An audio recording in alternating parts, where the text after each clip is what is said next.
2024년 2월 25일입니다. 2월 25일 하면은 이제 기억나는 건 이제 제가 졸업한 고려대학교 졸업식이 꼭 25일 날 하더라고요. 근데 가끔 24일 날 할 때도 있어요. 이제 그게 이제 아무래도 보통은 이제 그 날짜를 정해놓지 않고 그 주 마지막 주에 뭐 토요일이나 뭐 이렇게 하잖아요. 근데 이 학교는 이상하게 24, 20, 25를 딱 그게 평일이라 하더라도 뭐 일요일이라 하더라도 그러더라고요. 근데 저 때는 24일 했던 기억이 나요. 아니 물론 이건 이제 화학과 졸업이고 뭐 석사 졸업은 사실 의미가 없었습니다. 석사 졸업이야 뭐. 근데 박사 할 때는 저 모친을 모시고 왔기 때문에 기억이 나죠. 어쨌든 다 그 기억이 납니다. 여기 뭐 들으시는 분은 졸업생 분은 없으실 테고 졸업생의 그 부모님이라든가 아니면 뭐 가족이 있으실 텐데 하나의 마무리 그리고 새로운 출발 축하해 주시고 모두 힘찬 그 미래가 있기를 소망합니다. 기원합니다.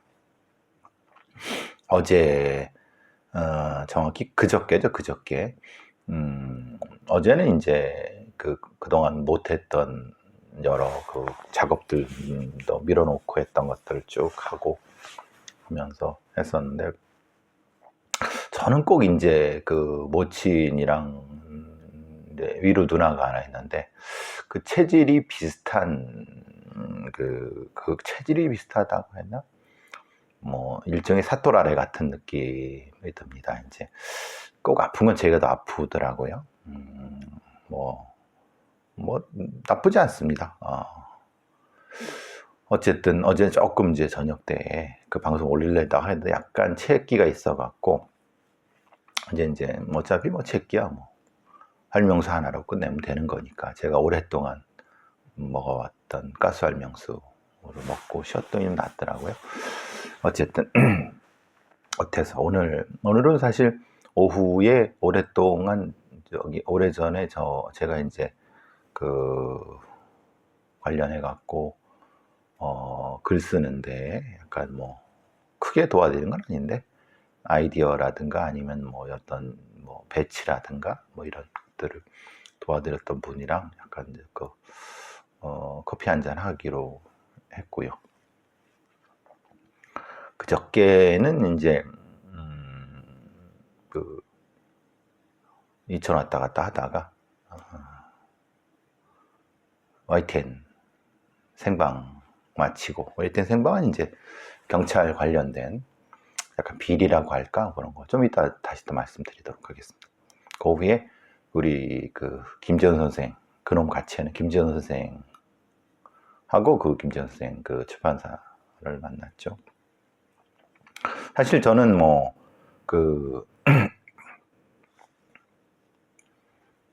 오랫동안 범죄사를 쓰기를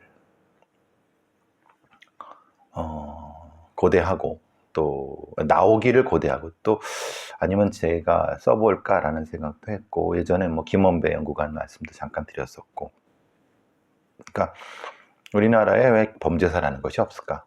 기본적인 이유가 있죠. 경찰 혹은 수사기관이 그 범죄 데이터, 그러니까 사건 데이터를 공개하지 않기 때문에 당연히 범죄사라는 것은 뭐 나오기가 쉽지 않죠. 왜냐하면 지금 뭐 곽재식 박사라든가 아니면 일부 유튜브 하시는 친구 뭐 분들이 비슷한 형태의 범죄에 관련된 칼럼이라든가 단편적인 걸 쓰는 분은 계시지만 범죄사 자체를 쉽게 이렇게 통사적으로 이렇게 접근하기 쉽지가 않습니다. 물론 이제 그 표천이라는 사람이 한국의 연쇄살인이라는 거를 가지고 일종의 그러니까 부문사 형태로 했지만 그건 사실 너무 내용이나 수준이 너무 좀 낮고 뭐 그냥 기사 정도 올리는 정도 분석 수준도 뭐 별로 그냥 크게 그렇지만 그런 게 있을 정도라는 어떤 가치는 있죠.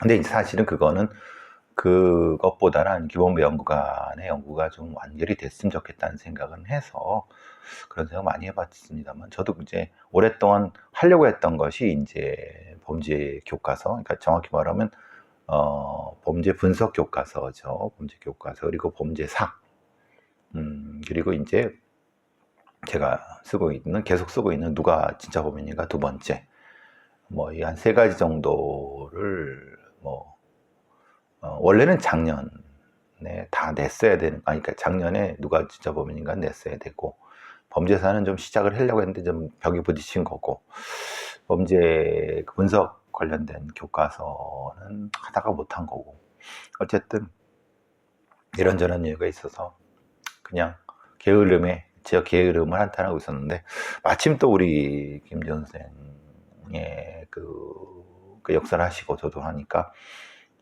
범죄사 쪽은 어떤가를 뭐 해갖고 좀 생각을 하고, 저도 마침 잘 됐다 싶어서 같이 좀 의기투합을 좀 해서 넣어볼 생각입니다.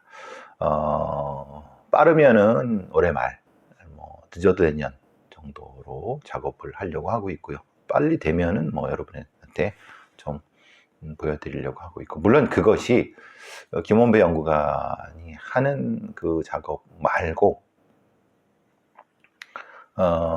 사실은 경찰에서 사건 자료를 공개하면 좋겠지만은, 기본적으로 그건 어떤 법적인 뒷받침이 있어야 되는 거기 때문에 사실은 기대하지도 않습니다. 군 의문사 아니면 의문사 관련된 가족들이 경찰 내부에 있는 특정한 어떤 보안 자료의 공개를 요구한다, 이렇게 해서 그런 보도자도 했지만, 실제로 보안 자료만이 아니라 전체의 그 사건 자료를 공개하지 않습니다. 기본적으로 경찰은 여러분이 보시는 그런 사건 자료라고 하는 것은 일부 이제 기자분들이 취재한 내용, 그리고 관련된 유족들이 그것을 이제 개별적으로 청구해서 받아서 한 내용, 가끔 아주 특별하게 이제 경찰에서 백서 같은 거, 예를 들면 정남규 백서라든가 이런 거, 유영철 백서라든가 이게 책이 있습니다만, 그것도 공개하지 않습니다. 지들끼리만 보는 형태. 그리고 아까 김원배 연구관이 내셨다고 하는 그 6,000건 넣는, 그러니까 정확히 말하면 그 일종의 테이블 같은 형태인데, 그것도 사실은 구하기 힘들고 경찰 내부에서만 보는 자료 정도. 그리고 그 내부에서 보는 자료라고 하면 그들이 그걸 가지고 뭘 했을 거라고 생각하지만, 그럼 뭔가 결과가 나왔을 거라고 생각하면 전혀 없죠. 그게 무슨 가치를 가지고 있는지 뭔지도 모르는 자들이 그걸 그냥 가지고 있는 겁니다. 그냥 한심하죠. 그래서 제가 경찰청의 그 홈페이지를 보면 경찰사라는 것이 이만큼 되게 나와 있습니다. 6권짜리죠. 경찰사 좋다. 경찰사야 당연히 근데 범죄사가 더 중요하다. 경찰사라는 것은 말 그대로 경찰 박물관 가면은, 여러분 저기 그 경찰 박물관 경희군 옆에 있다가 지금 어디 있냐면은 독립문 대각선 방향에 있습니다. 독립문 사거리의 대각선 방향에 경찰 박물관이 있는 데가 새로 몇 년 전에 입주를 했습니다. 예전에는 그 강북 성촌병원 옆에 경희군 거기 있었는데 옮겼죠. 거기 가면은 경찰사는 금방 볼 수 있습니다. 그건 별거 아니고, 그거 정리하는 건 그냥 사료 수집 정도니까 별거 없고, 경찰사라고 하는 것이 그게 논문으로 나올 정도까지는 아닙니다. 물론 이제 나중에 그것도 어떤 가치는 있지만은, 대한민국 사회에서 더 중요한 거는 기본적으로 범죄사입니다. 그러니까 범죄 역사를 정리하지 못하는 그 사회는 그건 매우 처참하고 매우 쪽팔린 겁니다. 매우 부족하고 한심한 그 사회의 어떤 자취에 대해서, 그것도 삶이 살아온 자취에 대해서 다른 건 많이 경제사 정치 이런 거 했는데, 범죄사가 없다는 것은 큰 어떤 결함이 있는 겁니다. 근데 그 결함을 경찰이 가지고 있고, 그 가지고 있는 걸 공개하지 못하는 이유는 뻔한 겁니다. 그거 공개하게 되면 그 관련돼 갖고 잘못되고 왜곡하고 조작하고 망가뜨리고 그런 사건 기록들이 다 공개될 수밖에 없습니다. 그럼 당연히 욕먹고, 뭐, 경찰 수뇌부들 욕먹고, 뭐 그런 걸 두려워하는 겁니다. 근데 그런 걸 두려워하면은 실제로 역사의 발전은 없는 겁니다. 근데 이제 그건 이제 그들 스스로 자기 목에 고양이 방울에 그 목에 방울 못 따니까 지목에. 그래서 법적인 어떤 근거 하에서 해야 되는데 전혀 그런 그 경찰대의 그 잘난 놈들 뭐 경찰 그 뭐 저 교수라고 경찰대학 교수라고 하는 놈들부터 시작해서 경찰대의 치안정책연구소라든가 아니면 뭐 소위 우리나라에서 뭐 경찰 나부랭이에서 그 경찰행정학과 교수라는 자들이 그 쪽팔린 줄 모르는 거예요. 범죄사, 즉 말하는 범죄의 기록들을 보고 연구해서 그 사회의 그 어두운 부분이지만 그것이 결국 우리 사회의 기초를 튼튼하게 한다는 그런 어떤 기본생 사명조차도 없는 인간들입니다. 그래서 제가 무시하고 아주 그냥 욕하는 이유도 겁니다. 우리나라의 그 행정학과나 경찰학과나 경찰 관련된 학과에서 교수랍시고 떠들고 다니는 놈들을 내가 하나도 욕 안 한 놈들이 없을 겁니다. 경찰대학 교수놈들도 마찬가지인 거고 경찰에 밥 먹고 산 놈들이 그런 것에 대한 문제 제기가 없다고 하면 그냥 밥숟가락 놓고 뒤져야 됩니다. 그건. 오죽했으면 그 얼마 전에 그 승재현이라는 사람이 그 지금 법무부의 범죄예방국장으로 가 있는데 그 양반이 오죽했으면 방송에서 제가 늘 말씀드리지만 제발 좀 경찰의 내부의 자료를 좀 공개해서 연구자한테 연구 좀 할 수 있게 해달라. 그 사람이 한국법무정책연구원의 연구위원, 이거 실장급이었는데도 전혀 그런 거 확보를 못합니다. 그러니까 범죄학자란 사람들이 기껏해야 청소년 패널이라든가 뭐 그런 소위 말하는 격가지만 분석하다가 말고 왜곡 자료 분석하다가 말고 이게 말이나 됩니까? 쪽팔린지도 모르는 겁니다. 대한민국에서 범죄로 밥 먹고 산다는 인간들이 쪽팔린지도 모르는 겁니다. 그러니까 유영철 같은 자들한테 야지나 당하고 연쇄살인범이란 수용된 놈들한테 야지나 당하고 조롱이나 당하고 그러니 제가 이 얘기를 여러 탁 터뜨리고 싶지만은 그냥 참습니다. 사실은 사건 기록 자체를 공개하지 않으니까 도대체 대한민국에서 어떤 사건이 제대로 된 건지 안 된 건지도 모릅니다. 뭐 지들 잘났다고 경찰 뭐 승진하고 뭐 지들 뭐 무슨 전문가랍시고 무슨 뭐 어디 그 수사통이니 뭐 개소리 떠드는 거 웃기는 소리입니다. 무슨 뭐 검사놈들 뭐 그 경찰 그 고위직 놈들 다 떠드는 거 다 개소리입니다. 아니 솔직히 자신 있으면 본인들이 한 사건 기록을 제3자한테 공개해갖고 비판 공개하게 한번 한번 평가를 받아보는 거죠. 그것도 뭐 그런 자신감도 없는 자들이 무슨 뭐 정의를 떠들고 지랄을 합니까? 어쨌든 그런 거 뭐 이게 필요도 없는 소리인데 어쨌든 제가 그래서 범죄사에 욕심을 내는 이유도 사실은 제가 하면 안 되는 거고 경찰대학의 치안정책연구소라든가 아니면은 경찰대학의 어떤 사람이 아니면 관련된 경찰사를 연구한 사람도 있습니다. 그건 경찰사는 하등 쓸모없는 겁니다. 그건 경찰대 교수 정도가 할 게 아니라 대학원생들이 자료만 하면 되는 겁니다. 그건 사실은 경찰의 그 고급 그 두뇌들이 할 필요도 없는 거고. 그러니까 이제 적어도 그래서 제가 늘 말씀드리는 게 범죄사를 하려고 하면 범죄분석연구소, 범죄분석센터가 필요하다. 그게 사기 범죄분석센터든 폭력분석센터든 그런 것이 만들어지고 그런 자료가 연구되고 그런 얘기 나오니까 대뜸 법무부라든가 아니면 법원에서 대뜸 반기 드는 거 아닙니까? 그리고 법무부 애들이 대뜸 반기 드는 거예요. 뭐냐, 그걸 왜 니네들이 하냐 이런 소리. 그냥 경찰들 그런 얘기까지 들을 정도 쪽팔린지도 모르는 자들입니다.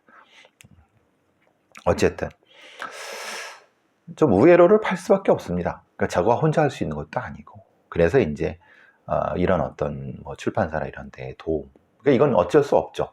그러니까 공개된 자료, 곽재식 같은 사람이 하는 것처럼의 이 옛날에 언론 자료 기자들이 낸 그거를 중심으로 할 수밖에 없고, 또 뭐 지나가다 보면 또 생각 있는 옛날 경찰했던 사람들이 자기가 가지고 있는 자료를 흔쾌히 내놓는 사람도 있을 것이고, 사실 뭐 그 돌아가신 제 외삼촌이 경찰의 군번수는 서열이 굉장히 높지만은 그 사람은 오랫동안 정보 경찰을 한 사람이라서 이 작업의 위험성을 너무 잘 알기 때문에 제가 뭐라고 하는 택도 없는 소리라고 하더라고요.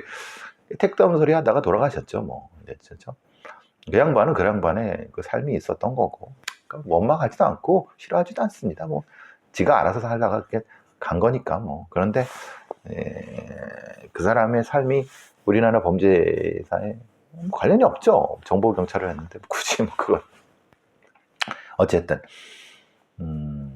시도를 해보려고 하고, 뭐 인문서 정도로 일종의 사초 정리 정도, 아니면 플랫폼 정리 정도, 그거 해도 그 정도만 마련돼도 자료들이 물밀듯이 넘어올 수 있습니다.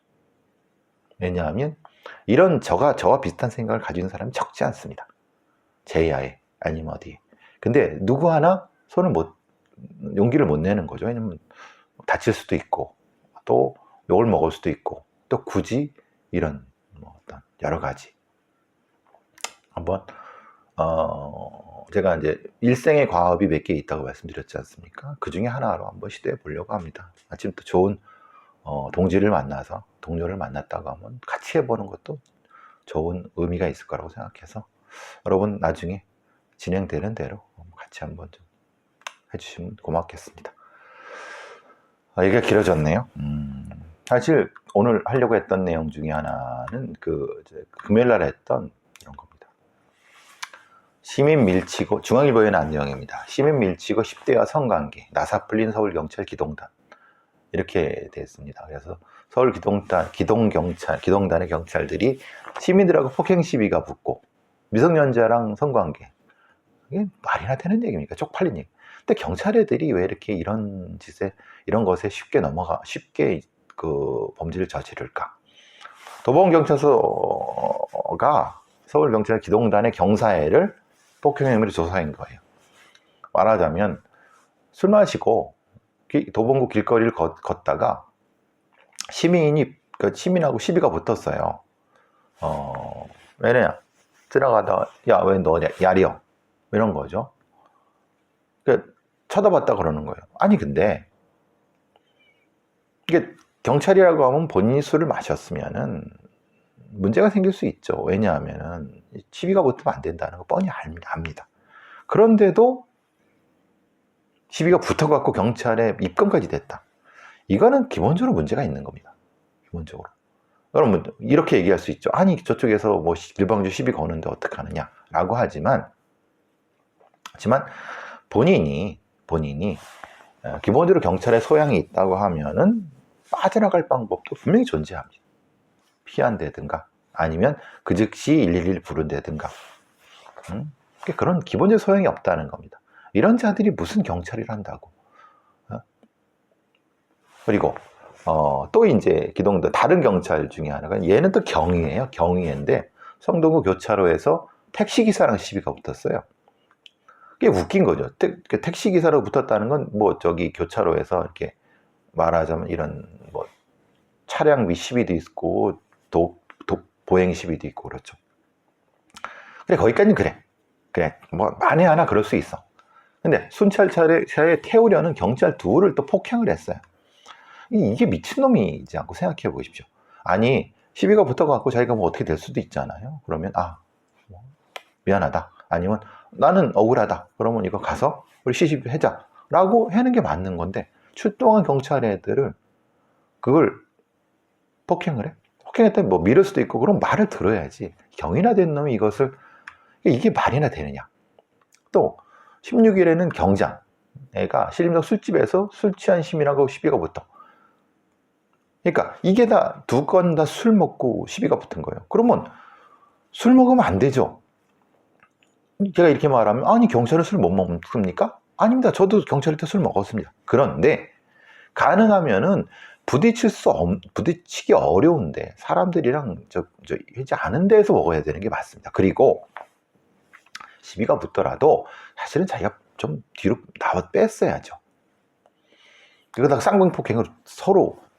그러니까 이건 기본적으로 지가 누군지를 모르는 겁니다. 근데 이건 어떻게 보면 왜 이런 비위가 잇따르자 그 조지호라고는 서울경찰청장이 기강회의를 질책했다. 서울청 기동본부를 찾아가서 라고 하는데, 사실은 여러 언론들이 이걸 다 보도를 했습니다. 뭐 중앙일보, 연합뉴스부터 시작해서 별별 한 대여섯 개, 6-7개 신문에 다 보도를 했습니다. 똑같습니다. 내용이 똑같습니다. 이런 일이 있었다, 질책했다, 뭐 기동단은 어떤 관리를 한다라고. 어떻게 이렇게 기사들이 다 똑같을까요? 이거는 보도자료를 통해서 이렇게 써주는 대로 한 겁니다. 그러니까 분석도 못해, 기자라는 그런 돌대가리들이. 그러니까 중앙일보라든가 아니면 웬만한 연합뉴스라든가 웬만한 중앙 어떤 언론이라고 하는 기자의 이런 사회부 기자, 사건 기자 사회부 기자들이 이게 도대체 왜 그런지에 대한 거를 의지도 없는 거예요. 야, 그럼 왜 그러면 기동경찰 애들이 이렇게 뻑하면은 이런 사고가 날까? 아니, 모르면은 뭐 그래도 뭐 전문가라는 사람들 그런 거 있잖아요. 아니, 경찰학대 교수든 뭐든 아무리 후져도 대충 생각은 있을 거 아니에요. 그럼 전화하고 물어볼 수는 있잖아요. 왜 그렇다고 생각하십니까? 그런 기사도 아니에요. 그냥 입건돼 갖고 시비거부 입건돼 갖고 그냥 뭐 이렇게 하고 정철진영 질책했다, 그걸로 끝이에요. 거의 모든 신문이 다 그렇습니다. 언론이. 황당하죠. 이게 도대체, 이제 분명히 이유가 있습니다. 왜냐하면 부대 단위로 경찰을 운영했을 때에 나타나는 심리적인 어떤 그 일종의 공동현상과 연관이 되는 거고, 사실 예전에 전의경들로 이루어진 게 기동 부대였죠. 말하자면 시위, 집회 시위 맞고 그러는 거 아닙니까? 그러니까 실제로는 이런 형태로 경찰을 운영하면 안 됩니다. 그럼 반대로 생각해 보시죠. 청와대 경호, 지금은 말하자면 대통령실 경호하는 100일 경비단 같은, 뭐 2022라든가 그런 부대 단위에서 발생하는 여러 가지 이런 문제들 분명히 많습니다. 근데 걔네들은 그 어떤 특정한 목적을 가지고 되기 때문에 자체 어떤 내부 어떤 그 일정 정도의 관리가 있습니다. 근데 지금 이런 원래 전의경들이 해왔던 거를 경찰인 기동, 그러니까 자기 일이 아니에요. 즉 말하자면 이건 의무로 1년, 2년을 하고 나서 하는 거예요, 기동경. 그러니까 예전에 전의경이 했던 거를 지금은 일반 경찰에 들어간 다음에 순경이든 뭐 특별한 어떤 형태든 의무적으로 2년 혹은 1년 정도를 여기에 일을 해야 됩니다. 그리고 나서 자기 보직이거나 아니면 자기 보직 일을 하다가 언젠간 해야 되니까 하고 하는 형태입니다. 그러니까 사실은 얘네들이 자기 일이라고 생각하는 게 아닌 거죠. 이거는 의무적으로 그냥 끌려왔다고 생각하는 겁니다. 내가 자기는 지구대에 가거나 아니면 수사를 하거나 뭐 이런 부분이 첫 번째 있는 거고. 근데 100일단은 다르죠. 100일단은 청와대라고 하겠습니다. 청와대 경비 경호를 하기 위해서 뽑힌 애들이니까 그건 다르고, 거기에 따라서 청와대 100일단 근무를 하려면 어떤 좀 빠른 승진이라든지 이런 게 있기 때문에 거기서 문제가 되면은 사실 자기들도 불이익을 받기 때문에 사실 그렇게 안 하거든요. 근데 기동부대로 기동단으로 운영하는 애들은 그렇게 아닌 거란 말입니다. 자기가 아닌 것도. 그리고 솔직히 집회 시위 막는 부분에 대한 기술이라든가 개발 이런 거 아니면 어떤 특정한 어떤 전문 의식이나 이런 게 없어요. 끌려온 거니까, 음주로 끌려온 거니까. 여기서 나타나고 있는 심리적인 어떤 회의감 아니면 정체성의 부재 이런 것들이 분명히 존재하는 겁니다. 그러니까 그런 것 때문에 실제로는 이런 기동단 관련된 부분에서의 문제가 많은, 그러니까 왜 그런가에 대한 심리적인 이유라든가 근거를 찾아서 그것을 찾을 생각을 해야지, 다 개인적인 어떤 일타 이렇게 생각, 그게 말이나 됩니까? 그러니까 경찰 애들도 그렇게 생각하지 않는 거예요. 이 기동부대는 그냥 어떻게 그냥 웬만하면 조심조심 그냥 문제없이 넘어가야 된다, 이런 생각을 하죠. 그러니까 애초에 기동부대, 기동단이라고 하는 것을 어떻게 운영할 것인가, 아니면 그냥 전문적으로 이런 어떤 집회 시위 막는 사람들을 채용해서 이쪽으로만 하는 전문성을 할 생각도 안 하는 거죠. 그냥 경비부대는 그렇게 하는 거예요. 근데 그러면 안 되는 거예요. 그러니까 어떤 이유가 있는 거죠. 전문성의 부재, 소속감의 부재, 정체성의 부재, 그런 것으로 나타나는 근무의 어떤 의식의 해이, 이런 것들과 연결이 되고, 그리고 실제로 상당수 적지 않은 경찰을 뽑지만은 기동부대에 배속하려고 하는 경찰을 뽑기 때문에 기동부대에 배속하는 경찰은 굳이 어떤 실력이나 아니면 어떤 자질이 높을 필요도 없다고 생각한 거예요. 몸으로 부딪히면 되니까. 그러니까 뽑히지 말아야 되들. 말하자면 지금처럼 청소년 성매매 이런 그지 같은 새끼들이 뽑히는 거지 않습니까? 근데 뽑아놓은 다음엔 자를 수 없어요. 자르면 어차피 기동부대 인원이 줄어드니까. 그러니까 이런 부분들이 근본적으로 나타나는 어떤 이유가 되는 거예요. 그리고 관리의 문제. 그러니까 전문적 관리. 전문적 관리를 누가 합니까? 그럼 기동대 팀장이라든가 아니면 얘네들은 어떤 관리를 할까요? 그러니까 이게 소위 말하는 의무부대 형태니까 실제로는 관리라고 하는 것도 없죠. 빨리 시간만 채우고 내보내는 거예요. 되도록이면 몸 안 다치고. 그러니까 관리가 되겠습니까? 그러면은 애초에 전문 집회시위 진압부대든 관리부대든 이렇게 만들어갖고 거기를 전문성을 그쪽으로 승진 TO든 뭐든 관리가 되도록 하고 기계경비 같은 걸 확보를 하고 이렇게 해야 되는 건데, 그러니까 다중범죄 진압 경호경비 이런 것들 치안 보조, 그러니까 여기는 소속감을 느끼겠습니까? 그러니까 기본적으로 저는 사실 지금의 서울경찰청이나 여러 경찰청의 기동부대에 상당수는 필요가 없다고 생각합니다. 3분의 2 이상을 줄여도 저는 상관없다고 생각합니다. 나머지는 자체 어떤 경비라든가 아니면 집회시의 관리에 대한 전문성은 또 전문성 있는 쪽으로 해야 되는 거거든요. 여기서 나타나는 문제예요. 그러니까 이런 얘기를, 이런 어떤 좀 과학적이고 전문적인 어떤 분석을 가지고 해야 되는데, 또 근거를 가지고 그런 것도 없이 그냥 개인 일탈로 하니까 이게 나아지겠습니까?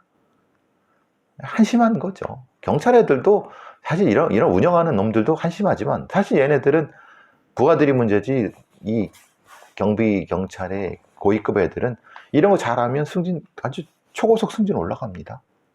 그러니까 이런 것들에 대해서 경찰의 보도자료만 받아쓰지 말고, 그러니까 중앙일보든 뭐 연합뉴스든 어쨌든 좀 그래도 좀 우리나라의 최고의 언론 아닙니까? 좀 분석 기사를 내서 이렇게 안 되도록 좀 그 경찰한테 촉구란 이런 생각을 안 하나요? 참 한심하다 못해 기가 막힌 노릇입니다. 기강에, 서울경찰청 기동단 기강에 문제가 없나? 라고 분석은 하나도 없어. 이 대인의 일탈이. 그냥 쪽팔린지도 모르고 그냥 그런 기사를 써대니 참.